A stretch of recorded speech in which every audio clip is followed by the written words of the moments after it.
Hi, everybody. My name's Jason, I'm Caden. I'm Jaden. I'm Yah. and we are the Yahuwah and the Torah channel, and we thank you guys very, very much for hanging with us. It is a first day on the Creator's calendar. It is a day of the week. It is the day after Shabbat, and for those of you who celebrated Shabbat, awesome. Congratulations. Good job.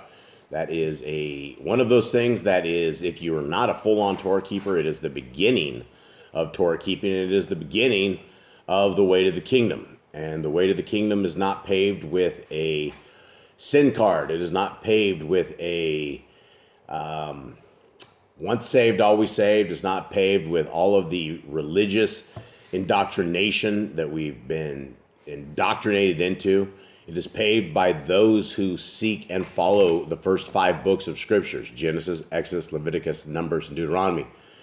And those who have the faith of our Messiah. You guys know him as Jesus Christ. His name is Yahushua HaMashiach. There's no J's in Hebrew. The letter was not invented till the year 1525. And so we don't have a man's name is Jesus. His name, the Hebrew man's name was Yahushua.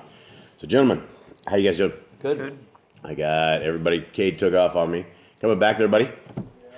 Okay, so we're heading into this work week. Jade, we are, what are you guys up to? What's happening? How you guys doing? Good. Anything shaking? Just dog baths today. Dog baths? Anything going on, Eli? Farm stuff. Farm stuff? Yeah. All right, hang tight. I'm going to wait for Cade. All right, waited for Cade. Made it. How you doing, Cade? Good. Everything good? Mm-hmm. Okay, all right. So now we got the group together. Guys, what you're looking at right here is you're looking at Yah Scriptures. This is a limited edition. We hope there will be many more after this, but for right now, this is a limited edition. And for every scriptures that people are able to get, we are able to get one full scriptures into our brothers and sisters in chains. You guys can get the free versions of all of this. It exists at yahscriptures.com. It's right here, and just put .com at the end of Yah Scriptures.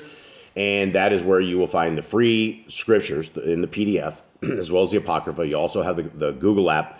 Google app is worth thousands and thousands and thousands of dollars. It is an incredible app. It's what we've been reading out of. It's what we read out of every Shabbat. And it's completely free of charge. And so everything we have, other than the hard copy, is free of charge. If you guys want to send these out via email, you can get these out via email. They're small enough that you can do that. And this is a tremendously good book. And again, it's limited edition, so you guys will probably want to get these because I believe they will probably disappear fairly fast. The back of the book says Yahushua, and this is what the back looks like.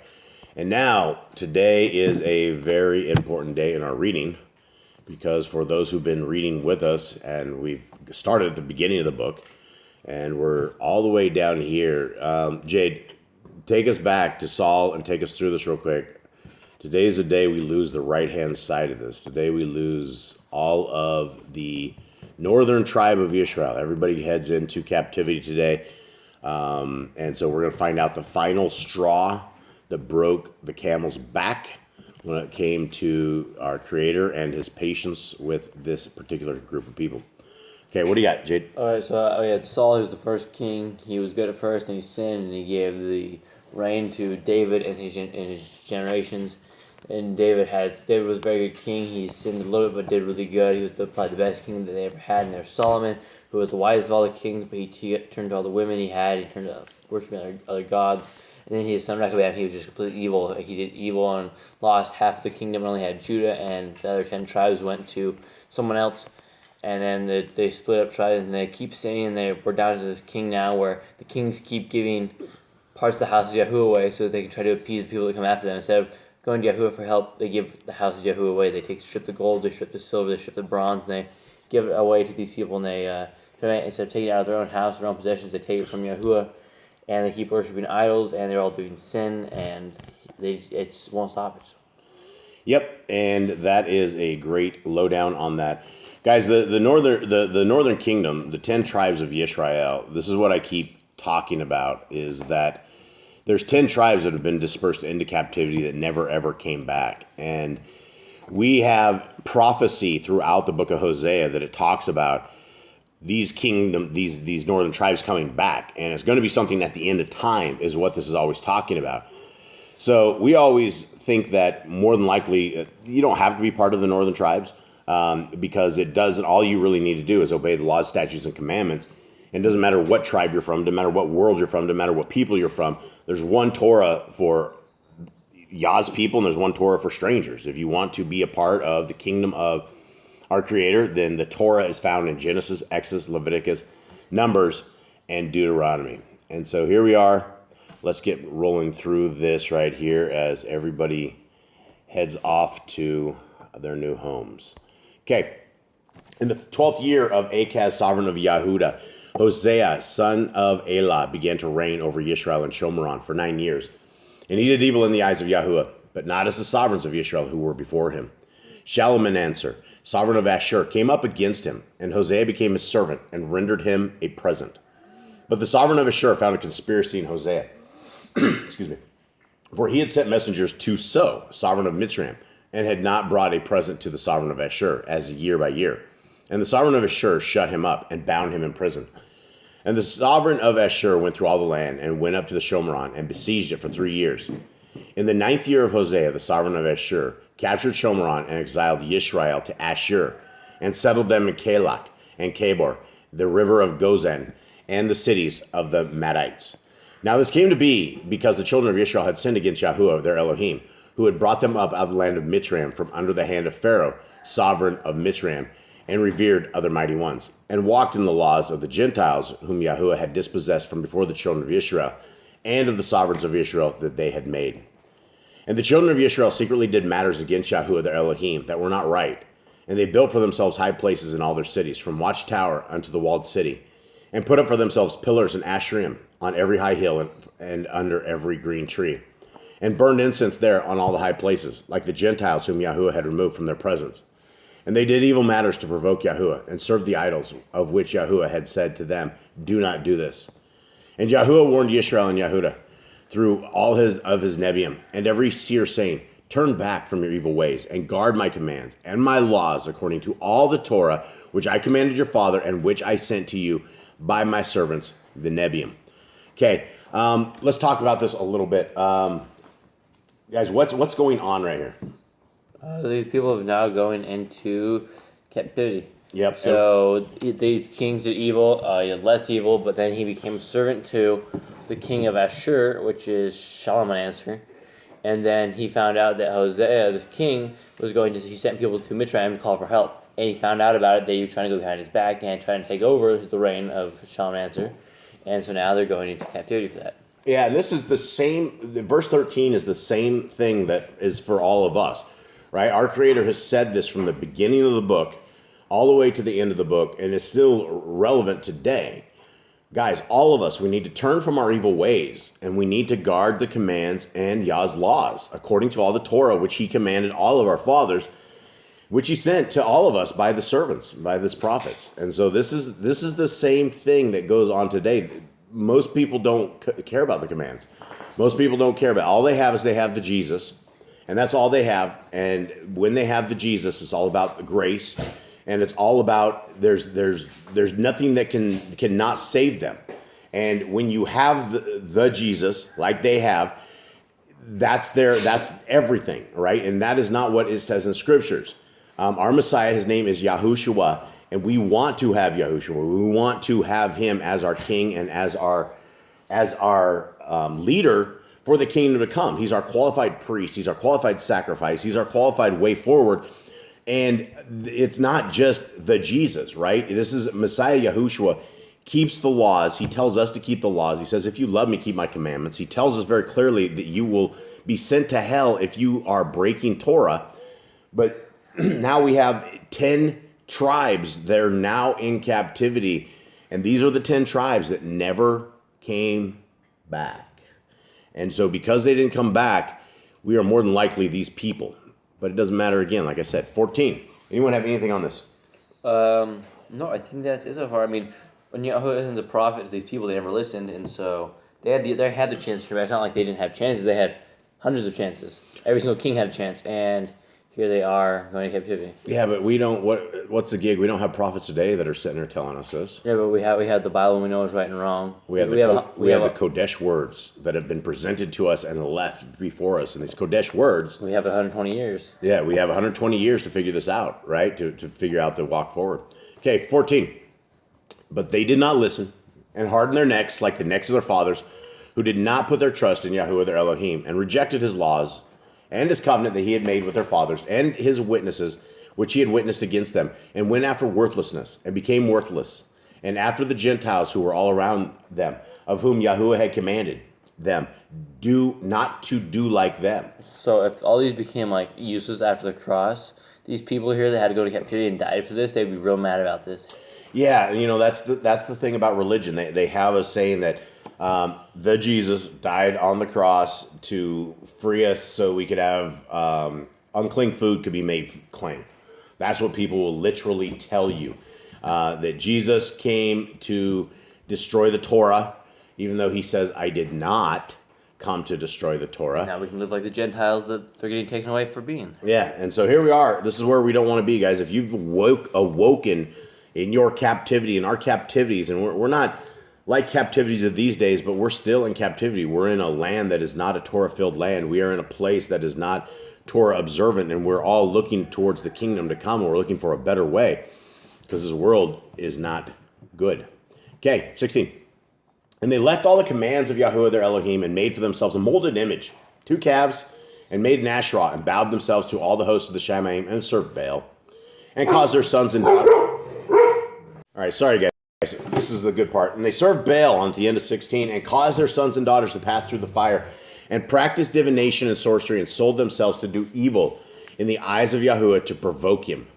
So Yahuwah is very enraged with Israel, and removed them from his presence. None was left but the tribe of Yahudah alone. Yahudah is still evil, but they've done less evil to this point.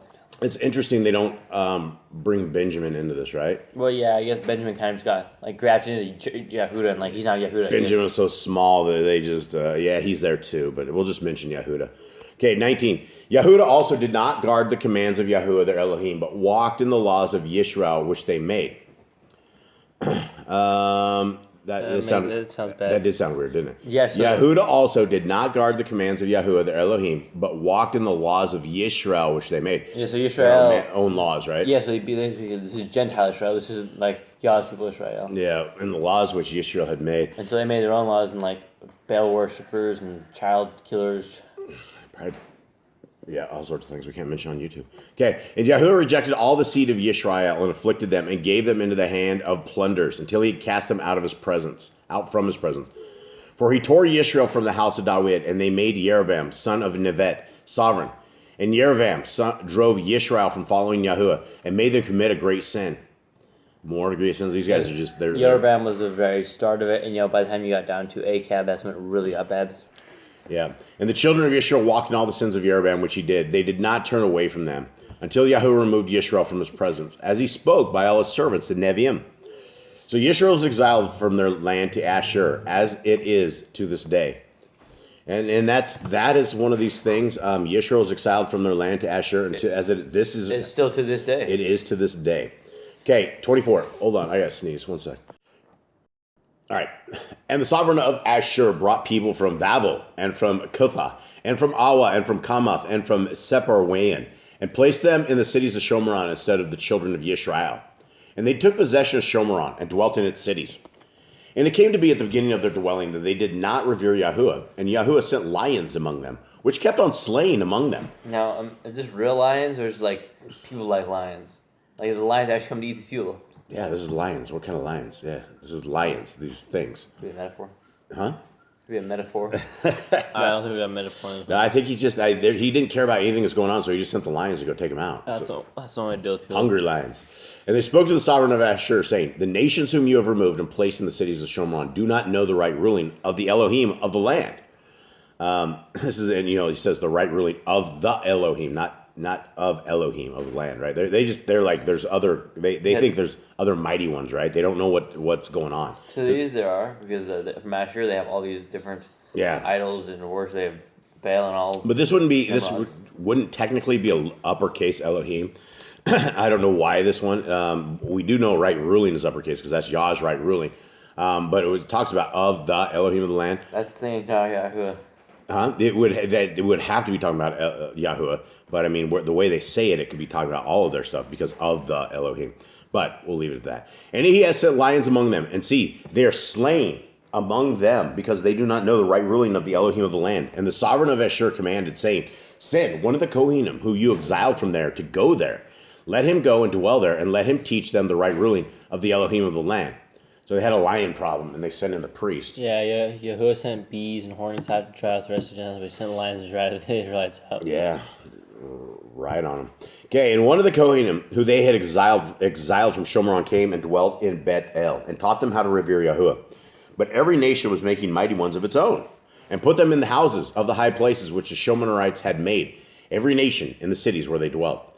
And the men of Babel made Sokoth, Benoth, and the men of Cuth made Nergal, and the men of Kamath made Ashima, and the Awites made Nivkaz and Tartak, and the Sephirites burned their children in the fire to Adramelech and Anamelech. Let's try that one, Eli. Anamelech. The mighty one of the Sepharim. So we got all sorts of mighty ones, right? And they actually have they have names for these guys. I mean, these are they burn their children in the fire. Now, we've discussed this before about how my bad parenting isn't, but yet I have not run you guys through the fire. So I got to have at least one credit, right? Can't throw me down to the bus for that. No Molochs. No Molochs. Yeah, I haven't sent my kids into there. Okay, 32. They also revered Yahuwah, and from every class they made for themselves priests of the high places, who offered for them in the house of the high places. They were revering Yahuwah, and they were serving their own mighty ones according to the ruling of the nations from among whom they had been exiled. Send the lions again. Nobody figures this out, do they? To this day, they are doing according to the former rulings. They are not revering Yahuwah, nor do they follow their laws or their right rulings or the Torah and command which Yahuwah had commanded the children of Jacob, whose name he made Yisrael, with whom Yahuwah had made a covenant and commanded them, saying, do not revere other mighty ones, nor bow down to them, nor serve them, nor slaughter to them. But Yahuwah, who brought you up from the land of Mitzrayim with great power and with an outstretched arm, him you shall revere, and to him you shall bow yourselves, and to him you shall slaughter. And guard to do forever the laws, and the right rulings, and the Torah, and the command which he wrote for you, and do not revere other mighty ones. And do not forget about the covenant that I have made with you, and do not revere other mighty ones. And revere Yahuwah your Elohim, so that he delivers you from the hand of all your enemies. But they did not obey, and did according to their former ruling. So these nations were revering Yahuwah, and served their carved images, both their children and their children's children, and as their fathers did, they are doing to this day. And they're probably still doing it to this day, technically. Now, we have a command about revering Yahuwah, right? So it sounds like these guys were getting it through this command, right? It seems like they revered Yahuwah. So what's the problem? We're trying to serve two gods. Yeah, there's multiple mighty ones, right? They're not just revering Yahuwah. They're doing all sorts of evil stuff, and they have all these. They're killing off their kids. They're bowing down to other things, and now they are gone. They are completely. The northern tribe is kapush. It is gone. They are all stuck into captivity. Generations will be growing up in outside land. And these are all the people that Messiah Yahushua talks about, who are the scattered sheep. This is the scattered sheep of the house of Yisrael. When Messiah says he's not going only to the house of Yisrael, right? And a lot of people don't understand that. Messiah, in fact, Rabbi Paul, there you go. Leo's going with me. He says Rabbi Shaul. He was doing the same thing. That's why everybody, the Christians all think that Paul went and got a whole bunch of Gentiles converted. Like, these guys have a tremendous amount of gods. So there's not a really good chance that these people, these foreigners, would want a Hebrew Elohim. And when the people by the thousands were being so-called converted by Paul, these were all the lost sheep of the northern tribe of Yisrael. These were all people who already knew what the laws were supposed to be. That's why when Messiah came and Paul was over there, people were coming to him in droves, and it wasn't the pagans. It wasn't the people, the Gentiles. They weren't all converting to brother Shaul. They were coming over because they had already been part of all these tribes. They had a genealogy. They had a tribe they were from, and they knew all of this. And so that is the story of Yisrael, and I guess that's that. Anyone have anything? Keep the commands. Don't play these guys. Yeah, keep the commands of our Creator. Let's stop this broken wheel of keep going into captivity. You know, we are we can be a covenanted people. A covenant people means we're obeying the laws, statutes, and commandments of our Creator. And the laws are not hard to keep. They're not bondage. They're not something you can't do. And yes, we can keep them. We can't keep them perfectly, but we can definitely give it the best shot we can because that's what we're told to do. So with that, I hope you guys have a wonderful day. Much love to you all. Until we meet again, All right. we're out. All right, shalom.